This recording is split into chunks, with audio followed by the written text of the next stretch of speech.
ਬਿਸਮਿਲ੍ਲਾਹਿਰਰਹਿਮਾਨਿਰਰਹੀਮ। ਗੁੱਜਰ ਦਾ ਡੇਰਾ, ਗੁੱਜਰ ਦਾ ਜ਼ਮੀਂਦਾਰਾ ਤੇ ਤੁਹਾਨੂੰ ਖੁਸ਼ ਆਮਦੀਦ ਜਨਾਬ।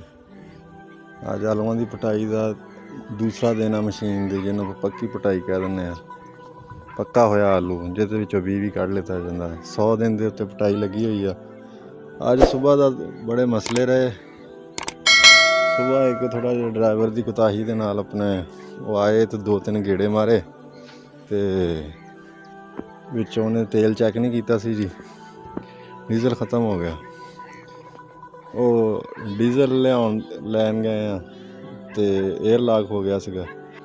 ਟਰੈਕਟਰ ਨੂੰ ਏਅਰ ਲਾਕ ਹੋ ਜਾਵੇ ਤਾਂ ਤੁਸੀਂ ਟੌਪ 3 ਦੇ ਉੱਤੇ, ਮਤਲਬ ਤੀਸਰੇ ਗੇਅਰ ਦੇ ਉੱਤੇ ਟੌਪ 'ਤੇ ਇਹਨੂੰ ਚਲਾਉਣਾ ਵਾ ਅਤੇ ਇਹਨੂੰ ਖਿੱਚਣਾ ਵਾ, ਖਿੱਚੀ ਰੱਖਣਾ ਵਾ ਪੂਰੇ ਵਾਹਨ। ਜਿੱਦਾਂ ਹੁਣ ਇੱਥੇ ਬੰਦ ਹੋਇਆ ਸੀ ਥੋੜ੍ਹੀ ਦੇਰ ਅੱਗੇ, ਅਤੇ ਇਹਨੂੰ ਅਸੀਂ ਖਿੱਚ ਕੇ ਉਹ ਅਗਲੇ ਕਿੱਲਿਆਂ 'ਚ ਲੈ ਗਏ ਅਤੇ ਉਸ ਤੋਂ ਬਾਅਦ ਇਹਨੂੰ ਹਲਕਾ ਹਲਕਾ ਸਲਫ ਮਾਰੀ ਜਾਣਾ। ਥੋੜ੍ਹੀ ਦੇਰ ਤੱਕ ਸਟਾਰਟ ਹੋ ਜਾਂਦਾ। ਕੋਈ ਜ਼ਰੂਰਤ ਨਹੀਂ ਇਹਦੀਆਂ ਉਹ ਖੋਲ੍ਹਣ ਦੀ, ਜਿਹੜਾ ਕਿ ਕਈ ਦਫਾ ਖੋਲ੍ਹ ਲੈਂਦੇ ਹੁੰਦੇ ਤਾਂ ਪੰਪ ਵਗੈਰਾ ਉਹਦੇ ਉਹ ਨੱਟ 'ਚ ਹਵਾ ਕੱਢਣ ਲਈ ਕੋਈ ਜ਼ਰੂਰਤ ਨਹੀਂ ਹੁੰਦੀ। ਸਿਰਫ ਇੱਕ ਟਰੈਕਟਰ ਦੀ ਜ਼ਰੂਰਤ ਹੁੰਦੀ ਆ। ਉਹ ਜਨਾਬ ਤੁਸੀਂ ਟਰੈਕਟਰ ਨੂੰ ਇਸ ਤਰ੍ਹਾਂ ਸਹੀ ਕਰ ਲੈਣਾ।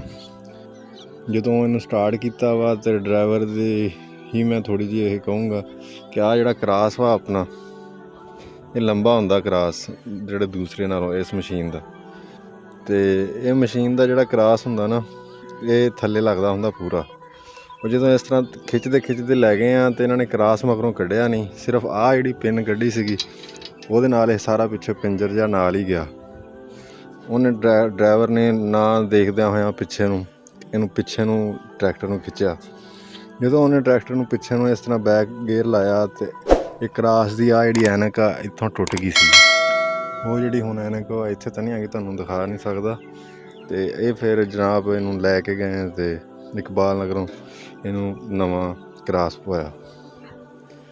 ਇਹਦੀ ਵਜ੍ਹਾ ਤੋਂ ਤਕਰੀਬਨ ਅੱਜ ਅਸੀਂ 12 ਕੁ ਵਜੇ ਨਾ ਇਹ ਕੰਮ ਸ਼ੁਰੂ ਕੀਤਾ। ਉਹਦੀ ਵਜ੍ਹਾ ਤੋਂ ਅੱਜ ਲੇਟ ਹੋ ਗਏ। ਅੱਜ ਮੁਸ਼ਕਿਲ ਹੀ ਆ। ਲੇਬਰ 'ਚ ਵੀ ਅੱਜ ਥੋੜ੍ਹੇ ਜਿਹੇ ਬੰਦੇ ਜ਼ਿਆਦਾ ਸੀਗੇ ਅਤੇ ਅੱਜ ਸਾਰਾ ਦਿਨ ਬੈਠੇ ਹੀ ਰਹੇ। ਤਕਰੀਬਨ ਕਿੱਲਾ ਕਿ ਇੱਕ ਮੇਰੇ ਖਿਆਲ 'ਚ ਪਟਾਈ ਹੋਈ ਆ। ਲੇਬਰ ਥੋੜ੍ਹੀ ਜਿਹੀ ਕਹਿ ਰਹੀ ਹੈ ਕਿ ਅੱਲਾ ਦਾ ਸ਼ੁਕਰ ਆ ਬਹੁਤ ਸਹੀ ਆਲੂ ਨਿਕਲ ਰਹੇ ਨੇ। ਲੇਬਰ ਕਹਿ ਰਹੇ ਨੇ ਆਲੂ ਮਾਸ਼ਾਅੱਲਾ ਸਹੀ ਨਿਕਲ ਰਹੇ ਨੇ ਅਤੇ ਸਾਡਾ ਰੇਟ ਵੀ ਵਧਾਓ, ਸਾਨੂੰ ਕੁਛ ਮਿੱਠਾ ਵੀ ਖਵਾਓ।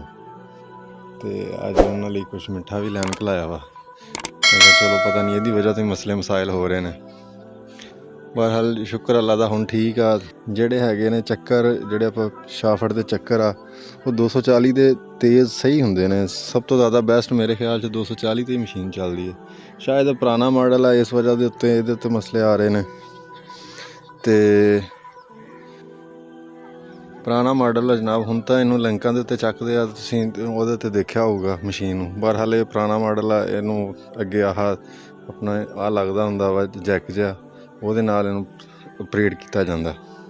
ਹੁਣ ਮਸ਼ੀਨਾਂ ਵੀ ਹੌਲੀਆਂ ਆ ਗਈਆਂ। ਹੁਣ ਆਹ ਜਿਹੜੇ ਟਾਇਰ ਵੀ ਨਹੀਂ ਹੁੰਦੇ, ਇਹ ਪੁਰਾਣੇ ਟਾਇਰਾਂ ਵਾਲੀ ਮਸ਼ੀਨ ਹੈਗੀ ਆ। ਬਹਰਹਾਲ ਮਾਸ਼ਾਅੱਲਾ ਇਹਨੂੰ ਤਕਰੀਬਨ ਸਾਡੇ ਕੋਲ 12-14 ਸਾਲ ਹੋ ਗਏ ਨੇ ਮਸ਼ੀਨ ਨੂੰ, ਅਤੇ ਸਹੀ ਚੱਲ ਰਹੀ ਹੈ। ਤੁਹਾਨੂੰ ਕਿਹਾ ਮਾਸ਼ਾਅੱਲਾ ਅੱਛੀ ਫਸਲ ਨਿਕਲ ਰਹੀ ਹੈ। ਕੁਛ ਲੋਕਾਂ ਦਾ ਖਿਆਲ ਸੀਗਾ ਕਿ 17 ਤਰੀਕ ਨੂੰ ਲੱਗੇ ਆ, ਅਤੇ ਉਦੋਂ ਸਮੋਕ ਪੈ ਗਈ ਸੀਗੀ ਜਦੋਂ ਇਹ ਬਾਹਰ ਆਏ। ਤਕਰੀਬਨ 11ਵੇਂ ਮਹੀਨੇ ਦੀ 4-5 ਤਰੀਕ ਨੂੰ ਸਮੋਕ ਬਣ ਗਈ ਸੀਗੀ, ਅਤੇ ਜਿਸ ਤਰ੍ਹਾਂ ਸੋਟੀਆਂ ਜਿਹੀਆਂ ਡੰਡੇ ਜਿਹੇ ਉਹ ਬਣ ਗਏ ਸੀਗੇ।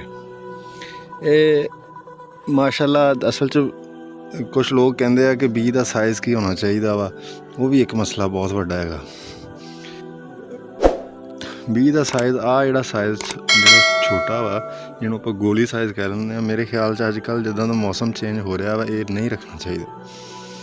ਇਹ ਗੋਲੀ ਦਾ ਜਿਹੜਾ ਸਾਈਜ਼ ਆ ਨਾ, ਇਹ ਉਗ ਤਾਂ ਆਉਂਦਾ ਵਾ, ਇਹਦੀ ਗਰੋਥ ਵੀ ਸਹੀ ਹੁੰਦੀ ਆ, ਪਰ ਜਿਹੜੀ ਇਹਦੀ ਹੈ ਨਾ ਕਪੈਸਿਟੀ ਉਹਦੇ ਨਾਲ ਲੜਨ ਦੀ, ਮੌਸਮ ਦੇ ਨਾਲ, ਉਹਦੇ ਵਿੱਚ ਮਸਲੇ ਆ।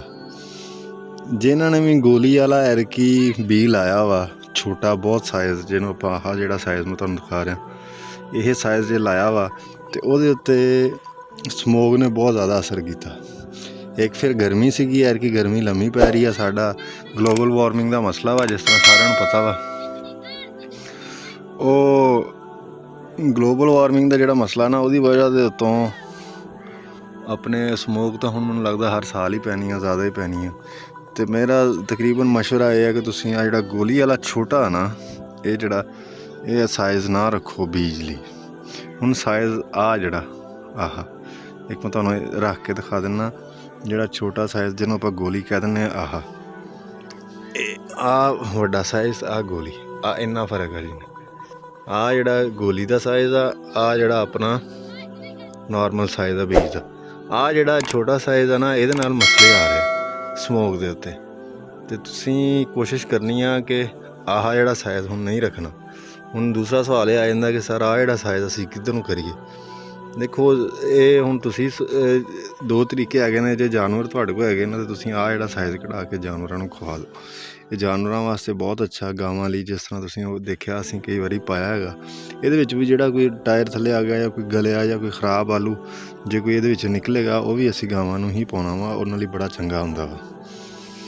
ਅਤੇ ਮੈਂ ਲੇਬਰ ਨੂੰ ਕਹਿੰਦਾ ਹੁੰਦਾ ਕਿ ਇਹਦੇ ਵਿੱਚ ਵਾਹਨ 'ਚ ਕੋਈ ਗਲਿਆ ਵੀ ਤੁਸੀਂ ਬਾਹਰ ਨਹੀਂ ਸਿੱਟਣਾ, ਢੇਰ ਦੇ ਉੱਤੇ ਰੱਖਣਾ ਵਾ। ਜਦੋਂ ਆਪਾਂ ਭਰਾਈ ਕਰਾਂਗੇ ਤੈਨੂੰ ਆਪਾਂ ਸਾਈਡ 'ਤੇ ਕਰ ਲਵਾਂਗੇ। ਅਤੇ ਜਿਹੜਾ ਆਹ ਹੁਣ ਦੇਖੋ ਨਾ, ਆਹ ਸਾਈਜ਼ ਹੋ ਗਿਆ ਆਪਣਾ, ਆਹ ਸਾਈਜ਼ ਹੋ ਗਿਆ ਆਪਣਾ ਬੀਜ ਦਾ। ਅਤੇ ਆਹ ਜਿਹੜਾ ਛੋਟਾ ਸਾਈਜ਼ ਆ, ਆਹ ਜਿਹੜੇ ਤਿੰਨ, ਇਹ ਜਿਹੜੇ ਤੁਸੀਂ ਨਹੀਂ ਰੱਖਣੇ ਹੈਗੇ ਉਹਦੇ ਵਾਸਤੇ। ਕਈ ਤਾਂ ਇਸ ਤੋਂ ਵੀ ਛੋਟਾ ਰੱਖ ਲੈਂਦੇ। ਹੁਣ ਮੈਨੂੰ ਇੱਥੇ ਛੋਟਾ ਨਜ਼ਰ ਨਹੀਂ ਆ ਰਿਹਾ। ਮੈਂ ਆਹ ਜਿਹੜੇ 2 3 ਆਹ ਦੇਖੋ, ਆਹ ਜਿਹੜਾ ਸਾਈਜ਼ ਵੀ ਕਈ ਰੱਖ ਲੈਂਦੇ ਆ, ਜਿਹੜੇ 6 ਪਏ ਹੈਗੇ ਨੇ, ਆਹ ਵੀ ਰੱਖ ਲੈਂਦੇ ਨੇ। ਬਹਰਹਾਲ ਰੱਖਣਾ ਆਹ ਚਾਹੀਦਾ, ਇਹਦੇ ਵਿੱਚ ਤੁਹਾਡੀ ਗਰੋਥ ਵੀ ਸਹੀ ਹੋਊਗੀ ਅਤੇ ਜਿਹੜਾ ਤੁਹਾਡਾ ਪੌਦਾ ਹੈਗਾ ਵਾ ਉਹਦੇ ਵਿੱਚ ਕੂਵਤ ਤੇ ਮੁਦਾਫੀਅਤ ਵੀ ਜ਼ਿਆਦਾ ਹੋਊਗੀ। ਇਹ ਤੁਸੀਂ ਬੀਜ ਸਿਲੈਕਸ਼ਨ 'ਚ ਜਦੋਂ ਤੁਸੀਂ ਆਪਦਾ ਰੱਖਣਾ ਵਾ, ਇਹ ਕੋਸ਼ਿਸ਼ ਕਰਨੀ। ਆਹ ਆਪਾਂ ਬਰਾਬਰ ਕਰ ਦਿੱਤੇ। ਹੁਣ ਹਾਂ ਬਹਰਹਾਲ ਇਹ ਜ਼ਿਆਦਾ ਪਏਗਾ, ਇਹਦੇ ਵਿੱਚ ਕੋਈ ਸ਼ੱਕ ਨਹੀਂ ਹੈਗਾ। ਅਤੇ ਤੁਸੀਂ ਫਿਰ ਵੀ ਇਹ ਹੁਣ ਤੁਹਾਨੂੰ ਮੌਸਮ ਦੀ ਵਜ੍ਹਾ ਦੇ ਉੱਤੋਂ, ਗਲੋਬਲ ਵਾਰਮਿੰਗ ਦੀ ਵਜ੍ਹਾ ਦੇ ਉੱਤੋਂ ਇਹ ਤੁਹਾਨੂੰ ਬਰਦਾਸ਼ਤ ਕਰਨਾ ਪਊਗਾ। ਬਹਰਹਾਲ ਆਹ ਜਿਹੜਾ ਸਾਈਜ਼ ਜੇ ਤੁਸੀਂ ਰੱਖੋਗੇ ਤਾਂ ਤੁਸੀਂ ਘੱਟ ਫਰਟੀਲਾਈਜ਼ ਇਸਤੇਮਾਲ ਕਰਕੇ ਵੀ ਜ਼ਿਆਦਾ ਮੁਨਾਫਾ ਲੈ ਸਕਦੇ ਆ। ਆਹ ਜਿਹੜਾ ਸਾਈਜ਼ ਆ ਇਹ ਬਹੁਤ ਜ਼ਿਆਦਾ ਤੰਗ ਕਰਦਾ ਅੱਜ ਕੱਲ੍ਹ ਦੇ ਮਸਲੇ ਨਾਲ। ਹਾਂ ਪਹਿਲੇ ਅੱਜ ਤੋਂ ਜੇ ਤੁਸੀਂ 4-5 ਸਾਲ ਪਹਿਲੇ ਦੀ ਗੱਲ ਕਰ ਰਹੇ ਹੋ ਤਾਂ ਫਿਰ ਆਹ ਜਿਹੜਾ ਸਾਈਜ਼ ਬੈਸਟ ਜਾ ਰਿਹਾ ਸੀ। ਪਰ ਹੁਣ ਮੌਸਮੀ ਹਾਲਾਤ ਨੂੰ ਮੱਦੇਨਜ਼ਰ ਰੱਖਦੇ ਹੋਏ ਤੁਸੀਂ ਆਹ ਜਿਹੜਾ ਸਾਈਜ਼ ਲਾਜ਼ਮੀ ਹੀ ਰੱਖਣਾ।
ਬਗੈਰ ਡਰਾਈਵਰ ਤੋਂ ਜਨਾਬ ਟਰੈਕਟਰ 'ਤੇ ਲਦਾਈ ਹੋ ਰਹੀ ਆ। ਮਜ਼ਦੂਰ ਮਾਸ਼ਾਅੱਲਾ ਫੁੱਲ એનર્ਜੀ 'ਚ ਆ। ਸ਼ਾਮ ਦਾ ਟਾਈਮ ਆ